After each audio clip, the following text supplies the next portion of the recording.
आखिर मुख्यालय ने आपको यहाँ पर जो एक नई ज़िम्मेदारी दी है, क्या कुछ करना चाहते हैं? किस तरह का एक्सपेक्टेशन आपसे मुख्यालय रखता है? क्योंकि भागलपुर हमेशा से संवेदनशील रहा है। 1989 के सांप्रदायिक झड़पों के बाद से सबसे ज़्यादा चुनौती ये रहा प्रशासन के लिए कि यहाँ पर सफल त्योहार का समापन करवाना या आयोजन करवाना बड़ा चैलेंजेस है सर।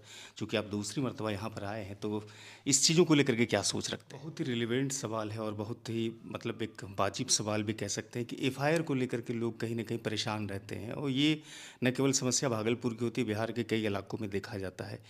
तो डीआईजी साहब से भागलपुर वासी, बांका वासी, नवगछिया वासी इस बात को समझना चाहते हैं, जानना चाहते हैं कि एफआईआर के लिए कितनी सुगमताएँ और सरलताएँ और भी ज़्यादा आएगी आपके नेतृत्व। अक्सर देखा जाता है कि इस क्षेत्र में कहीं न कहीं बालू का अवैध कारोबार भी फलता-फूलता रहता है।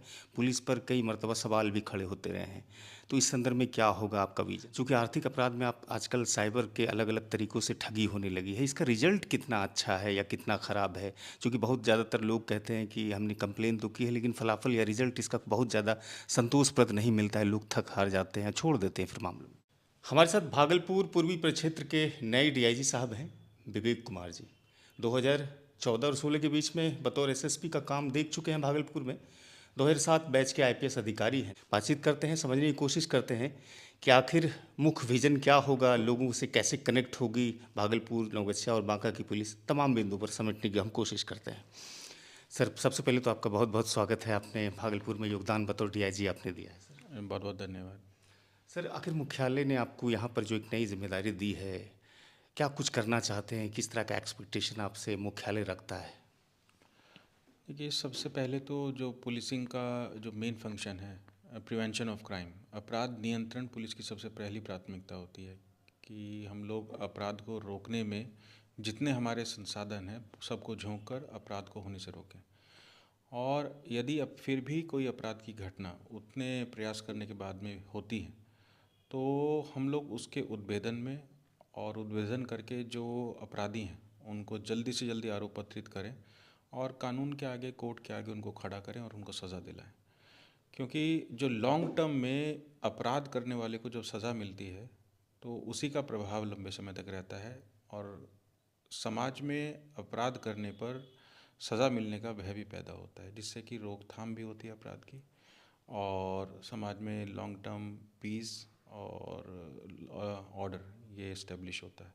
तो वो हमारा प्रयास रहेगा, प्रिवेंशन ऑफ क्राइम अगर होता है तो डिटेक्शन और जल्दी से जल्दी उसमें आरोप पत्रित करा के उन अपराधियों को सज़ा दिलाना।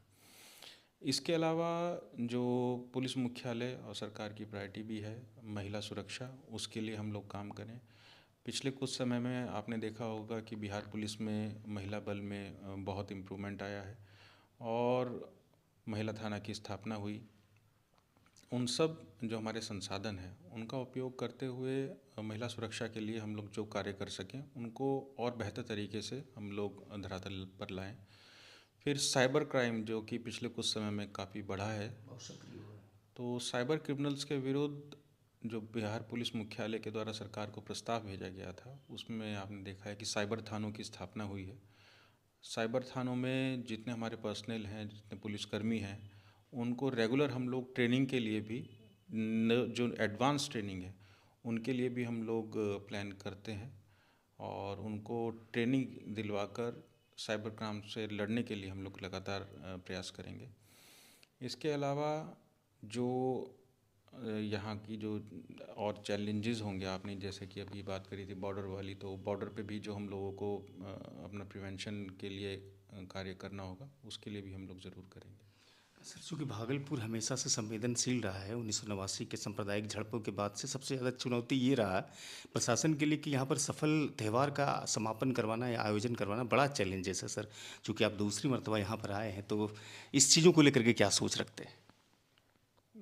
देखिए, जो आपने क्वेश्चन पूछा है ये यहाँ के लिए काफ़ी रेलेवेंट भी है, लेकिन उसमें जो यहाँ भागलपुर का जो समाज है, यहाँ के जो लोग हैं वो बहुत जागरूक हैं। और जो मेरा लास्ट टेन्योर था उसमें पुलिस का जो अपना रोल था वो पुलिस ने प्ले किया, लेकिन यहाँ की सोसाइटी का, सिविल सोसाइटी का बहुत हम लोगों को सहयोग मिला, जिसके चलते जितने त्यौहार थे वो सब बहुत शांतिपूर्ण तरीके से यहाँ पर हम लोग करा पाए। और छिटपुट घटनाएं हुई भी तो उसमें भी सिविल सोसाइटी की हेल्प से पुलिस ने उनको बहुत अच्छे से टैकल किया। तो मैं उम्मीद रखूँगा कि आगे भी यहाँ की जो सिविल सोसाइटी है, जो जागरूक है बहुत ज़्यादा, वो पुलिस को पूरी तरह से सहयोग करे और हम लोग सभी समस्याओं को या जितने भी इस तरह के सिचुएशंस आते हैं उनको हम लोग मिलजुल के ही एक प्रयास से, समेकित प्रयास से हम लोग हैंडल कर सकें।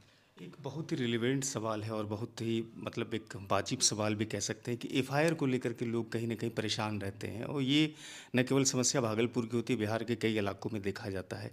तो डीआईजी साहब से भागलपुर वासी, बांका वासी, नौगछिया वासी इस बात को समझना चाहते हैं, जानना चाहते हैं कि एफआईआर के लिए कितनी सुगमताएं और सरलताएं और भी ज़्यादा आएगी आपके नेतृत्व में। देखिए, अगर कहीं भी कोई अपराध होता है तो उसके लिए संज्ञान में आने पर प्राथमिकी अंकित करने के अलावा कोई उपाय नहीं है। तो अगर कोई पदाधिकारी इस तरह से प्राथमिकी को अंकित करने के लिए मना करता है तो वो अक्षम्य होगा और कोई भी पीड़ित है उनकी बात सुनी जानी है, चौबीसों घंटे सुनी जानी है, उसमें समय की कोई बाध्यता भी नहीं है और अगर कहीं कोई घटना होगी तो उसकी एफआईआर ज़रूर होगी। ये घटना अक्सर देखा जाता है कि इस क्षेत्र में कहीं न कहीं बालू का अवैध कारोबार भी फलता फूलता रहता है। पुलिस पर कई मर्तबा सवाल भी खड़े होते रहे हैं। तो इस संदर्भ में क्या होगा आपका विज़न? इस तरह का कोई भी अगर हम लोगों के प्रकाश में आएगा कोई भी इंसिडेंट तो उस पर हम लोग ज़रूर एक्शन लेंगे।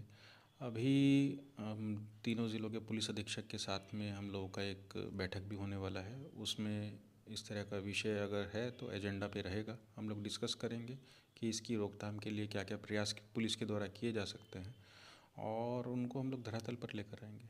आखिर में एक प्रश्न करेंगे और संक्षिप्त में उत्तर भी चाहेंगे। चूँकि आर्थिक अपराध में आप आजकल साइबर के अलग-अलग तरीकों से ठगी होने लगी है, इसका रिज़ल्ट कितना अच्छा है या कितना ख़राब है? चूँकि बहुत ज़्यादातर लोग कहते हैं कि हमने कंप्लेन तो की है लेकिन फलाफल या रिज़ल्ट इसका बहुत ज़्यादा संतोषप्रद नहीं मिलता है, लोग थक हार जाते हैं, छोड़ देते हैं फिर मामलों को। देखिए, जैसा मैंने पहले कहा कि किसी भी तरह के अपराध के लिए डिटरेंस तभी होगा जब उसमें जो संलिप्त अपराधी हैं उनको सज़ा दिलाई जाए। तो हम लोगों का प्रयास यही रहेगा कि जितने भी इस तरह के अपराधी साइबर क्राइम में इन्वॉल्व हैं उसमें हम साइंटिफिक इन्वेस्टिगेशन करके उन लोगों को सज़ा दिलाएं और आगे होने से रोक सकें। तो इसमें हम लोगों का प्रिवेंशन और डिटेक्शन और चार्जशीट और उनको सज़ा दिलाना, यही हम लोगों का जो स्टैंडर्ड फॉर्मूला है उसको हम लोग इफ़ेक्टिवली धरातल पर लाने का प्रयास करेंगे ताकि इस तरह की घटनाएं, साइबर क्राइम की घटनाएं हों या बाकी अपराध हों, वो मिनिमाइज़ हों और जो नए अपराधी इन अपराधों को करने के लिए प्रोत्साहित होते हैं वो हतोत्साहित हों और इस तरह के अपराध में कमी आए। शुक्रिया सर, आपने सिटीजन टाइम्स को अपना बहुमूल्य समय दिया, बहुत बहुत शुक्रिया। धन्यवाद, थैंक यू। भागलपुर पूर्वी प्रक्षेत्र के नए डीआईजी साहब विवेक कुमार थे, जो कि आप सुन रहे थे। अगर वीडियो अच्छी लगी हो तो ज़रूर साझा कीजिएगा, चैनल को भी सब्सक्राइब कीजिएगा। शुक्रिया।